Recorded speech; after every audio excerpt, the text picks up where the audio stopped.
In the history of the United States, African Americans have fought in every major conflict since the American Revolution. However, their fight for equality was a different kind of battle. During these conflicts, these Americans had to serve in completely segregated units. These segregated units were not delegated for frontline combat roles like so many that had joined had hoped for, but instead were subjected to demeaning tasks such as cleaning and cooking, or in most cases, hard labor, including mining, road construction, graveyarding, and other maintenance. During the Revolutionary War, African Americans served in the Continental Army. These men had served their country under the promise that they would be emancipated after their service, only to be deceived by the rich they fought so hard under. One of the United States' most influential African Americans, Crispus Attucks, a free man, was the first to fall in the protest of the Crown's tyranny during the Boston Massacre. Nearly 8,000 African Americans fought for the freedoms we value so much today. During the American Civil War, there were African Americans who went to serve on both sides of the conflict. On the northern side, over 180,000 African Americans fought to win slavery and to prove their worth as men to a skeptical nation, with nearly 40,000 paying the ultimate sacrifice for the United States. One of the most famous African American units of all time to fight were the 54th Massachusetts Volunteer Regiment, who led the charge at the Battle of Fort Wagner. Although Union forces were not able to take and hold the fort, despite taking a portion of the walls in the initial assault, the 54th was widely acclaimed for its valor during the battle, and the event helped encourage the further enlistment and mobilization of African American troops, a key development that President Abraham Lincoln once noted as helping to secure the final victory. African Americans that served in World War I did so in segregated units. Those that served in the French Foreign Legion served in integrated units under French control, but when America came into war, these soldiers were not acknowledged for their accomplishments. This time, however, instead of trying to turn blacks away, draft boards tried their hardest to induct African Americans. The Southern draft boards, in particular, tried their hardest to bring them into service. Over 350,000 African Americans fought in World War I. The 369th Infantry Regiment, formerly known as the 15th New York National Guard Regiment, was an infantry regiment of the New York Army National Guard during World War I. The regiment consisted mainly of African Americans, although it also included a number of Puerto Rican Americans. The 369th was assigned to the French Army and served on the front lines for 6 months. The 171 members of the 369 were awarded the Legion of Merit. The U.S. Army decided on the 8th of April 1918 to assign the unit to a French army for the duration of the American participation of the war, because many white American soldiers refused to perform combat duty with blacks.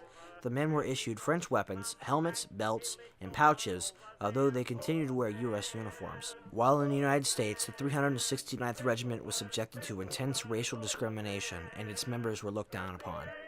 Usually, black achievements in valor went unnoticed, despite the fact that over 100 men from the 369th were presented with American and/or French decorations.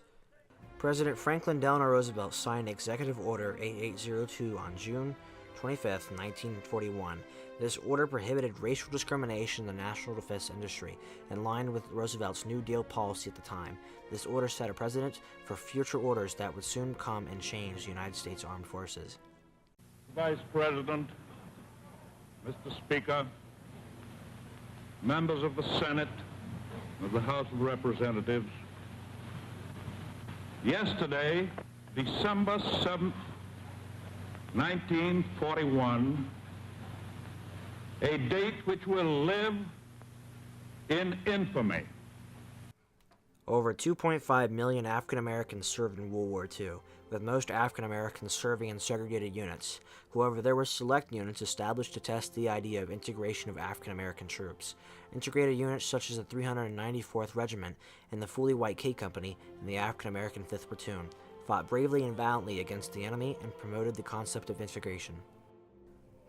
The 394th is renowned for its actions at the Battle of Remagen. K Company, largely men from the segregationist South, had hunkered down under withering sniper, machine gun, and artillery fire from counterattacking Germans. The advance of the Allies in this sector was stopped, and K Company wondered if relief would come. They even called upon friendly fire support to break the counterattacks. Then they saw a sight that shocked them. Troops were advancing toward their position. At first, it wasn't clear who these troops were. As they came closer, it became clear they were wearing uniforms of the U.S. Army, but the advancing troops' faces were similar to the color of the uniform. These were black troops, the 5th Platoon, and they weren't coming to relieve them, but to fight alongside them. After a fierce fight, K Company drove the Germans back and the advance into Germany continued. According to J. Cameron Wade, an African-American soldier who fought at the Battle of Remagen, and is quoted saying, "The results of the integration were amazing. We ate together, slept together, fought together. There were no incidents. The Army couldn't believe it." Following the United States victory in World War II, black civil rights leaders pressured President Truman to abolish racial discrimination within the military. One of the leading advocates for desegregation was A. Philip Randolph. Black leaders threatened to pull their support from the president's re-election bid if he ignored the issue. However, in December 1946, Truman appointed a distinguished panel to serve as the President's Commission on Civil Rights, which recommended more adequate means and procedures for the protection of the rights of the people of the United States. When the Commission issued its report to secure these rights in October 1947, among its proposals were anti-lynching and anti-poll tax laws, a permanent FEPC, and the strengthening of the Civil Rights Division of the Department of Justice. In February of 1948, the President asked Congress to pass an all-encompassing civil rights legislation. However, the Congress did not act.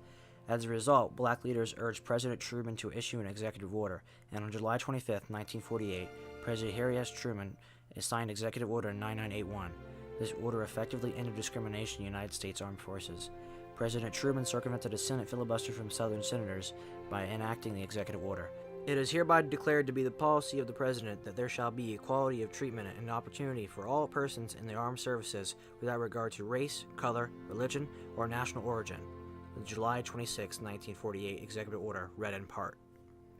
The sweeping change virtually guaranteed that Truman would not win the so-called Solid South in the elections. The Southern states were reliable wins for Democratic politicians at the time. Truman's stand on race relations caused many politicians to leave the Democratic Party and run as Dixiecrats. In the 1948 presidential election, the Republican nominee, New York Governor Thomas E. Dewey, was considered a shoe-in for the election. South Carolina Senator Strom Thurmond took 4 states that normally would have voted Democrat in the November election, but Truman still won. Throughout the next 4 years, Truman battled with military and civilian leaders to ensure they carried out Executive Order 9981. Truman's executive order was a landmark in American history, and intimated that separate was not equal 5 years before the unanimous Supreme Court decision in Brown v. Board of Education. The Navy, which at the time had maintained a form of integration already, was more accommodating to the order. The newly formed Air Force and the smallest branch, the Marines, integrated as a matter of efficiency. However, the Army flat out opposed the change. The Secretary of the Army at the time, Kenneth C. Royall, had been quoted saying, "The Army is not an instrument for social evolution." During Korea, integrated units were first put into use officially. It is estimated over the course of the conflict, 600,000 African Americans had served. At first, in 1950, all units were segregated in Korea.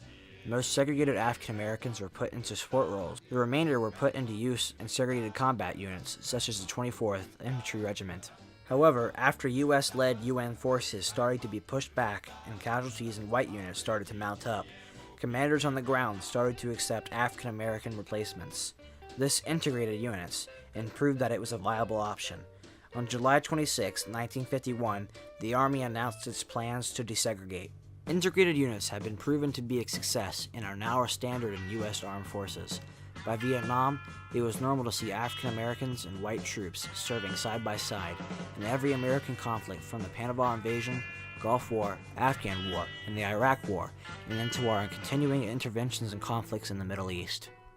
If our integration had never taken place, our nation would have suffered the effects.